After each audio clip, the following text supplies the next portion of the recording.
Salam à tous et je suis très heureux de vous retrouver pour une nouvelle vidéo. Brahim Diaz, Ben Seguir, Bounou, Mounir, quels sont les joueurs marocains de l'équipe A qui seront convoqués pour les JO de 2024? Aujourd'hui, on va répondre à cette question dans cette vidéo. Mais juste avant qu'on commence avec cette vidéo, si ce n'est pas fait, je t'invite à t'abonner, à liker et à commenter cette vidéo. Et un très grand merci à l'ensemble des personnes qui feront ça. Premièrement, pour Brahim Diaz, on va directement mettre fin au suspense. Le joueur ne rejoindra pas notre équipe olympique pour les JO de 2024, tout simplement parce que le Real Madrid souhaite disposer de l'intégralité de son effectif pour la prochaine pré-saison à venir. D'ailleurs, le Real Madrid a rejeté toutes les demandes de joueurs qui souhaitaient justement jouer les Jeux Olympiques. Donc au final, j'ai pas envie de vous dire que voilà, c'est une discrimination qui est faite envers Brahim Diaz. Ils ont vraiment appliqué cette règle-là pour l'ensemble de l'effectif du Real Madrid. Je pense que c'était prévisible. On voyait que la FRMF essayait de négocier au maximum avec le Real Madrid, mais finalement, on ne pourra pas disposer de ce joueur-là. D'ailleurs, il faut savoir que Brahim Diaz en ce moment est suivi par plusieurs clubs comme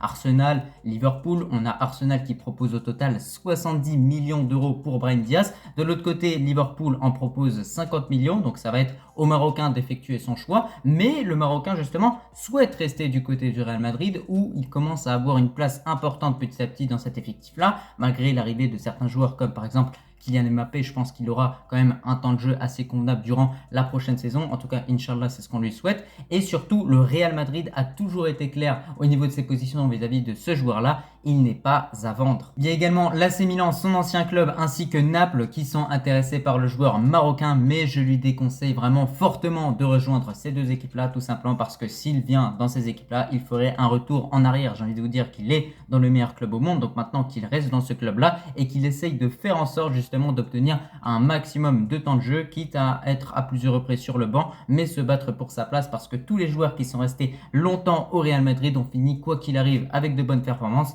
par finir titulaire tout simplement. Regardez, Valverde, il n'est pas arrivé du jour au lendemain, il a fini titulaire. Non, il a dû travailler très dur. Donc en tout cas, n'hésitez pas à me dire ce que vous en pensez de Brahim Diaz concernant sa situation au niveau du mercato, des transferts. Mais selon moi, il doit rester du côté du Real Madrid, quitte à ne pas avoir tout le temps du temps de jeu. Mais s'il a le même temps de jeu qu'il a eu justement durant cette saison 2023-2024 pour cette saison 2024-2025, ça nous convient largement. Voilà, ce qui compte, c'est qu'il remporte des titres et qu'il joue de temps en temps et qu'il puisse également avoir des statistiques tout simplement intéressantes. Et justement, durant cette dernière saison, il a eu des stats intéressantes et c'est une des raisons pour lesquelles le Real Madrid veut garder ce joueur-là, parce qu'il est aussi un joueur d'avenir. Maintenant, par rapport au JO de 2024, au niveau de l'équipe olympique, la première information à prendre en compte, je vous l'ai dit, c'est tout simplement l'absence totale de Brahim Diaz, ça c'est clair et net. Mais il y a également de l'autre côté des bonnes nouvelles, avec tout simplement Ben Seguir, Ezzalzouli et Hakimi qui devraient être présents. Donc ça va être vraiment des renforts majeurs pour cette équipe olympique qui doit vraiment aller chercher une qualification pour les huitièmes de finale ou quart de finale pour vraiment sortir un parcours convenable durant ces Jeux olympiques. Elle en a totalement les capacités, ça c'est clair. Et donc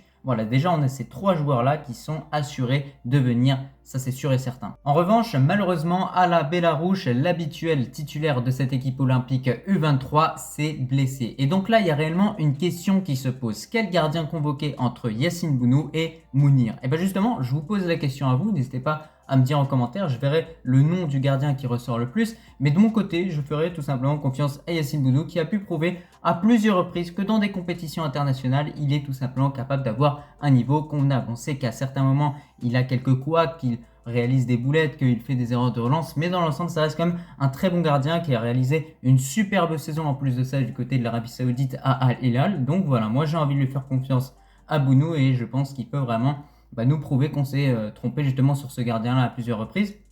De l'autre côté, concernant Mounir, ça reste également un excellent gardien. D'ailleurs, il faut savoir qu'en ce moment même, au moment où je vous parle, il est courtisé par un club de Botola, tout simplement le RS Berkane qui souhaiterait du coup avoir Mounir. Alors moi, je lui conseille vraiment fortement de rejoindre cette équipe-là.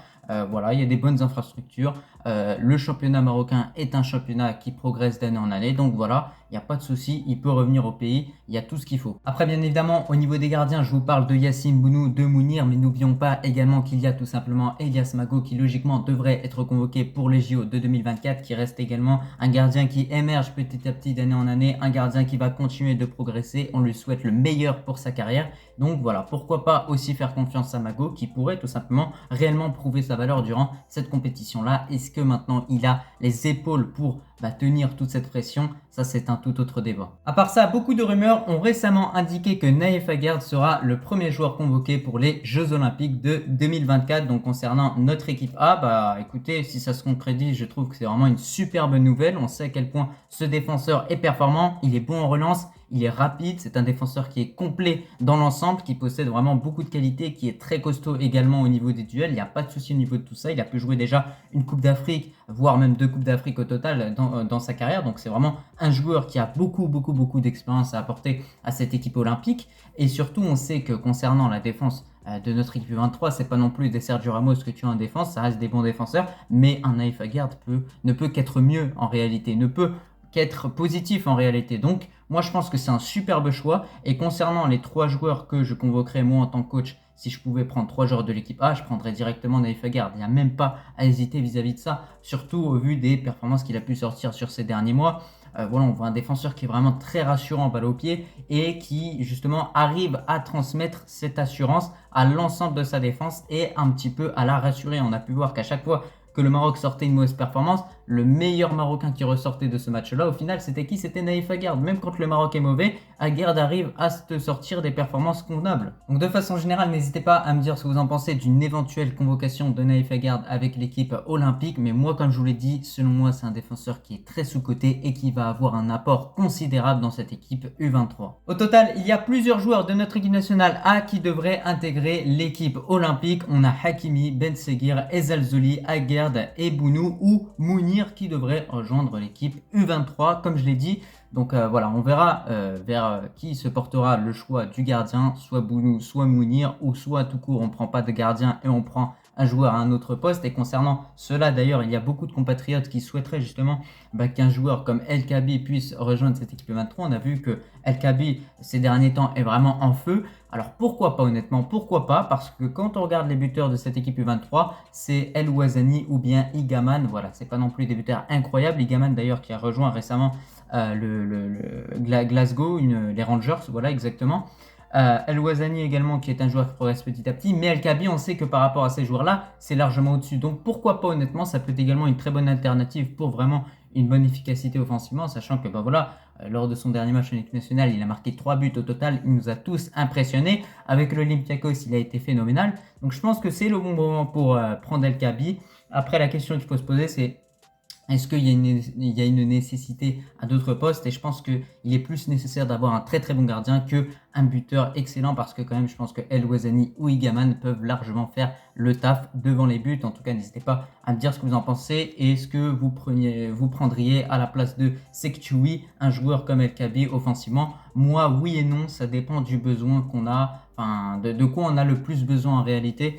Mais ça peut totalement se faire et honnêtement El Kaabi pourra être également plus que positif pour cette équipe 23, ça c'est clair et net, sachant que El Kaabi est également un joueur d'expérience. En tout cas, moi je te remercie si tu as regardé cette vidéo dans son entièreté et je te dis tout simplement à la prochaine. Et juste avant de finir cette petite vidéo, n'oublie pas d'activer les notifications parce que peut-être que prochainement je vais effectuer un petit live YouTube dans lequel vous pourriez intervenir pour faire un petit peu un bilan de notre équipe nationale sur cette saison 2023-2024, mais également parler de ces Jeux Olympiques qui sont à venir pour notre équipe U23. En tout cas, je te remercie encore une fois si tu as regardé cette vidéo dans son entièreté et je vais te dire tout simplement Allah al-Watan al-Malik.